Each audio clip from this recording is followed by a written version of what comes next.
嗨，大家好，我是躺平叔。今天是2025年1月8号，这一期啊，咱们吃个大瓜啊。2025年一开年啊，这个瓜就不断，各种瓜呀。今天这个瓜啊，吃到了文学圈，喜欢看书的人，尤其是喜欢看历史的，恐怕应该知道有一个人，有一位作家，他的笔名叫当年明月，本名叫十月，这个是一个很不错的这个网络小说啊，或者叫网络历史小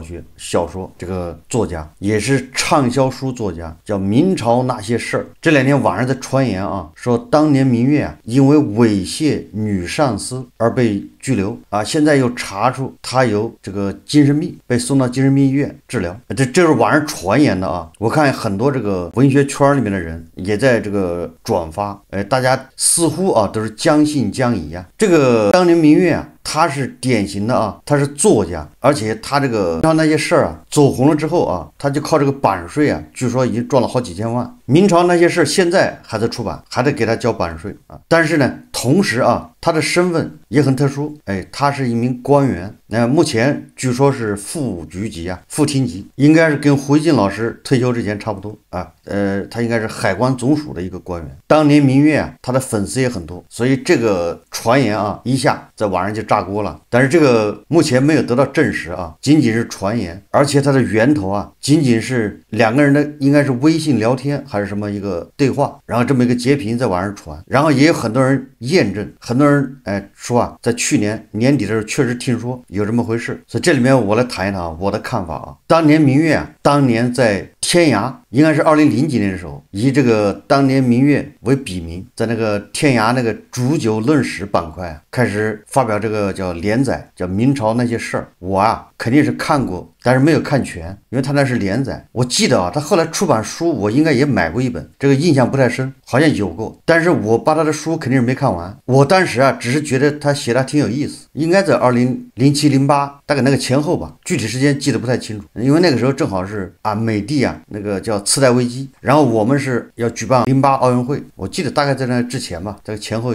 那个时间段。我只是觉得他写的这个明朝那些事儿，一挺有趣儿有意思，第二呢，我是一直认为他这个网络作家我总认为他不够严谨就是他写的那东西对我来说，你到底是小说呢还是历史，还是把小说和历史混在一起？我想这个大家能理解就是你如果是个小说没关系，你是来自历史改编，对吧？你很好。如果你是真的是历史还原历史真相，那也行。但是我是分不清他到底是历史和这个叫什么小说是不是混在一起了。就是以前不是流行什么戏说乾隆吗？戏说这个戏说那个，都喜欢戏说嘛。所以我当时的理解当时的印象就是明朝那些事儿有点细说历史的意思，所以我恐怕就是没有特别仔细的去看因为我给他打了个烙印。但是不是否认这本书其实他这书非常不错，就是畅销书看的人特别多。我对明朝的历史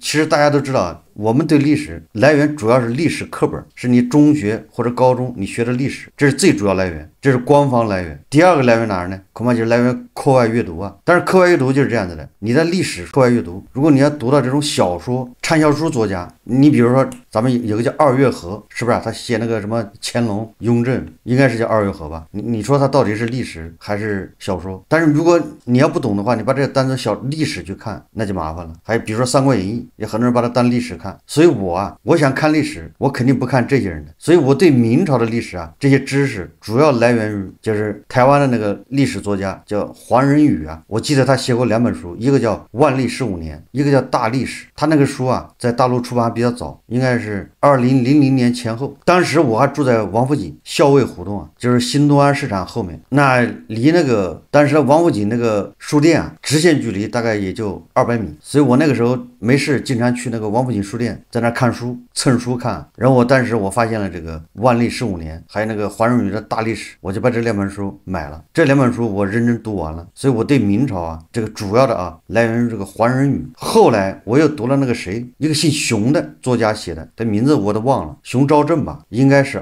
就是他写的那个占据镇，写的明朝万历的那个首府占据镇。我受这2本书影响比较深。后来看了应该是百家讲堂，这人名字我都忘了，是江西的还是上海的一个老师讲明朝历史，讲明朝4大案，什么空印案，什么蓝玉案，什么红丸案，说这么多什么意思呢？就是我在这些基础之上啊，然后我再看这个明朝那些事儿，所以我就感觉他写的挺好的，但是亦真亦假。我也感觉这个当年明月啊，恐怕就是受这个黄仁宇的影响，至少他是读过这些书的，他肯定不是他自己杜撰啊。这个当年明月啊，他本名叫石月，好像是上个世纪70年代末的人，湖北人呢，他的文化水平不高，好像上的是在职的一个什么大学，说明什么呢？说明他喜好文学啊，对吧？他是一个应该是不错的一个作家，应该是自学成才啊，甚至啊，你可以说他是一个本来前途还是比较光明的一个作家，对吧？你就他这一本书叫《明朝那些事儿》，都一直火到现在啊，畅销书啊，好像记得啊，有哪一年还把他评为什么中国最有钱的作家，估计他赚的钱比莫言赚得多。你别看莫言拿了诺贝尔文学奖，所以啊，今天啊，听说这个当年明月疯了，进了精神病医院，首先是感到惋惜啊，对吧？现在他应该40多岁，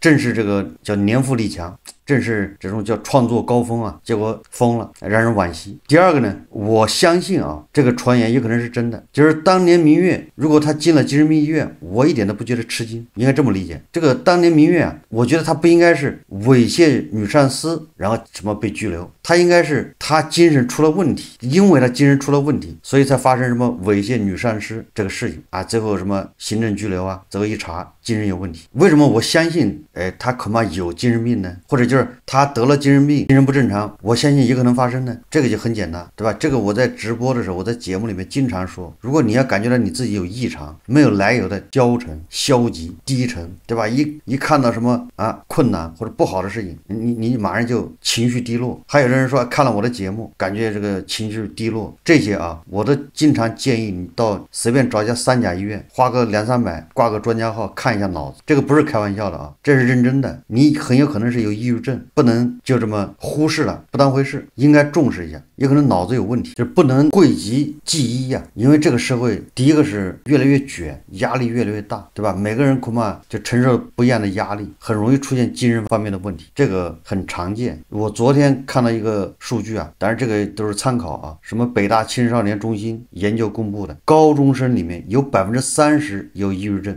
这个数字挺吓人的，初中生里面有10%。抑郁症最好的办法就是正规医疗，不要听这个听那个瞎说。抑郁症最好的办法就是找个正规医院啊，接受大夫正规治疗，不要用那些土办法，不要用别人的办法，别人用这一套管用，到你那不一定管用，所以你要到医院去正规的去接受治疗。第二个啊，就是当年明月他也在宦海沉浮啊，他在官场，那这个压力就大得多啊。那咱们在社会上压力都这么大，社会上混实际上你这种约束没有那么多，或者就是说社会上混，你就是摔了一跤啊，影响不大，反正你已经是这样了。这官场不一样，官场犯个错误，立马你前途就没了啊，或者是怎么样了，这个天差地别，甚至啊稍有不慎，不仅前途尽毁，你还进牢房，身败名裂。所以他那个就像高压线一样的，你一旦碰上或者你赶上了，那就完蛋。也不说这种完蛋的啊，就连到点没升上去，对吧？你想着升官，想着官越做越大，但是这个当官是有年龄限制的，你到底没升上去，你这一步差，后面步步差，所以这些人压力就非常大。实际上说不好听的，在官场上啊，你只要有上进心的，你还有上进心的啊，多多少少心里都有点变态，心理扭曲啊。有的人能自我调节，很多人调节不了，最后疯了也很正常。所以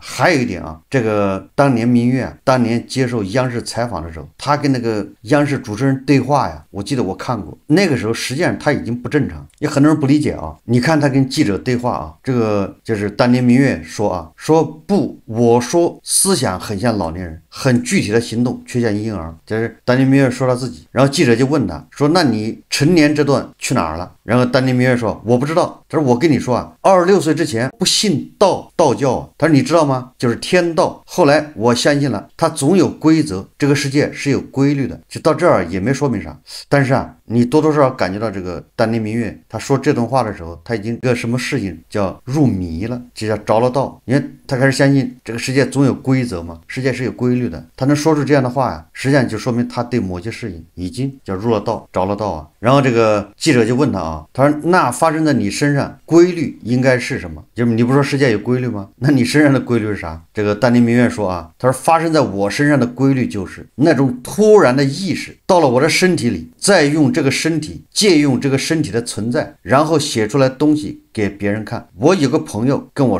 说看你写的书跟你本人完全不相同，这个问题就出来了。他意识里面居然感觉到是有个什么东西进入了他的身体，借用了他的身体，借用他的手写出这样的书，写出这样的文章，跟他真实生活中的人思想三观恐怕还不同啊。这个多多少少有点这个类似于精神方面的疾病啊。因为人一旦精神出问题之后，他总感觉自己是什么什么附身呢，黄大仙附身，或者是哪个王母娘娘附身。这个丹尼米尔说他不知道什么附了他的身，记者就说是的，然后这个丹尼米尔说你也是这么感觉的吗？就是记者说是的，你好像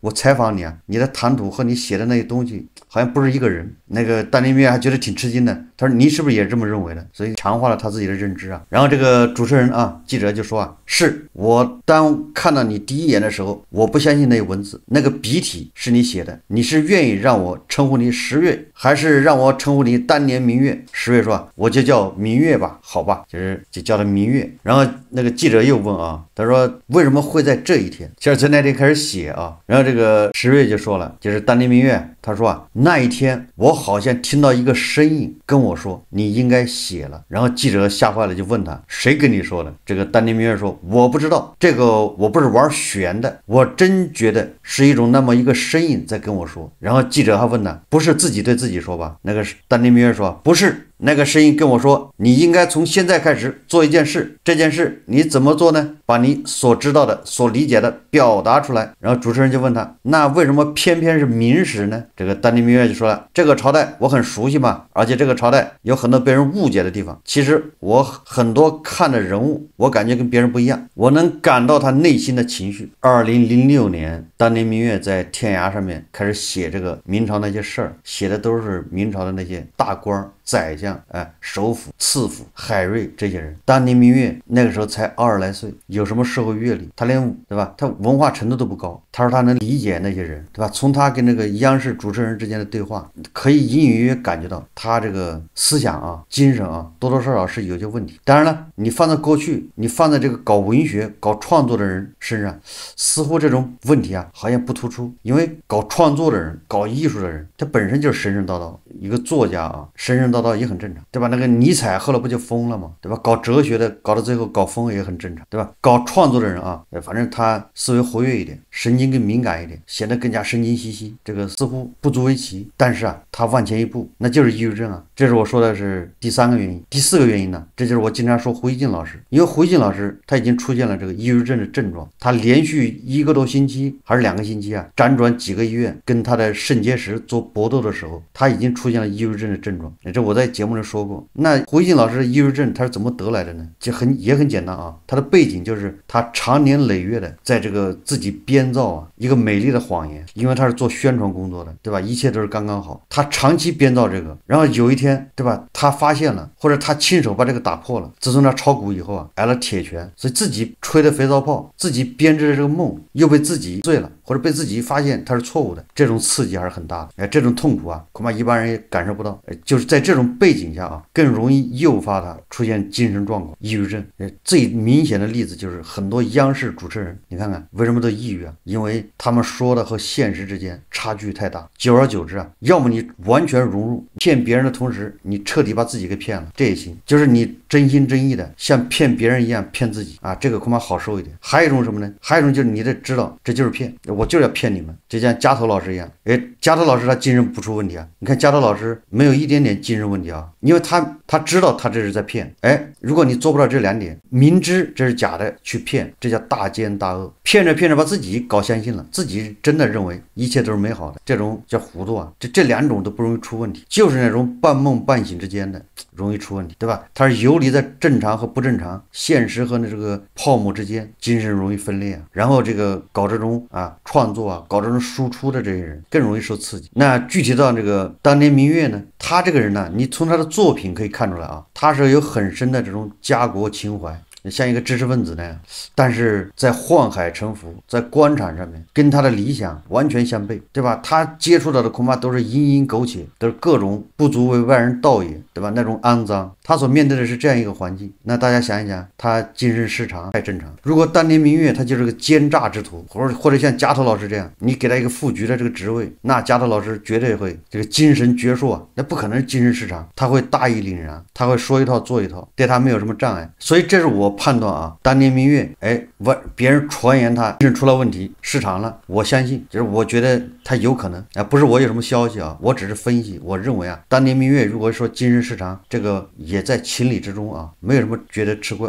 吃惊或者奇怪的。他所处的这个环境是什么样一个环境？最后我再说一说啊，这个我不理解这个当年明月啊，他为什么要执意于去当官呢？也就是他当官有什么用呢？因为在我看来啊，他是个很成功的作家，而且啊，他在写作这条路上实际上很宽呐，他可以接着写，而且你看他早就财富自由了，按照咱们很多人说法，他那个版税收入啊得好几千万，就是说，而且他被评选为中国最有钱的作家，什么作家富豪排行榜，他恐怕排第一第二，也就是他根本就不缺钱，成名成腕，他已经成名成腕了，他的作品对吧，说话，他应该在这上面继续发挥他的这个长处，这是按我的观点啊，他没有必要去进入体制内，就是或者还留在体制内，他应该辞职了，要么转到作协搞个闲差，如果他留恋体制啊，对吧，没有必要在这个实权岗位上面，实权部门，他是在海关总署啊，这个事的多多啊，压力的多大啊，所以我说来说去啊，我认为这个当年明月确实他的作品和他人是两个人，就是他本人恐怕认知啊，恐怕都有误区，他还是想走传统的那种叫学而优则仕，走仕途，混迹入宦海，根深蒂固啊，这个在中国很多地方都这样啊，咱们总拿山东开玩笑，对吧？这个山东，你在山东什么样才有地位呢？不是说你在华为当个总监，年薪100万，或者你在阿里当个什么官，年薪300万，你就厉害，对吧？你比不上一个穿着行政夹克，开着帕萨特，对吧？后备箱里这柴米油盐、火腿肠、牛奶，总之啊，都是单位发的福利，对吧？你没有他吃香，就你工资再高，你是民，听明白没有？他级别再低，他是官管民，对吧？你再有钱，你是民，他是官。在中国啊，不光山东是这样，实际上很多农村地区啊都是这种心态。你除非是珠三角、长三角这种经济相对发展了很长时间的地方，大家恐怕观念稍微好一点，其他地方都是这种观念啊。官就是官，再小他也是官，民呢就是民，你再有钱也是民，不入流。所以你看当年明月他当着这个官，他很留恋这个仕途。实际上在我看来，他应该对吧？明朝那些事一出名之后，他就辞职啊。这让我想起最近啊，刘强东回老家，他不是自己回老家，他给他老家那个什么江苏的宿迁是什么官民村啊，对吧？每个村民60以上的发1万块，他小学老师一个人发10万，完了之后这个多少卡车的礼物啊，春节礼物给村人发。首先啊，刘强东这种做法我是赞成的，苟富贵勿相忘，自己发达了给乡亲们发一点，给点这个礼物，对吧？这个给点钱，给个红包，这个值得提倡，是个好事。但是啊，刘强东这么做，他所得到的口碑啊和得到的认可，远远没有刘强东当了个副部长回去更有面子。这很多人理解不了这个。刘强东就这么发钱啊，很有可能会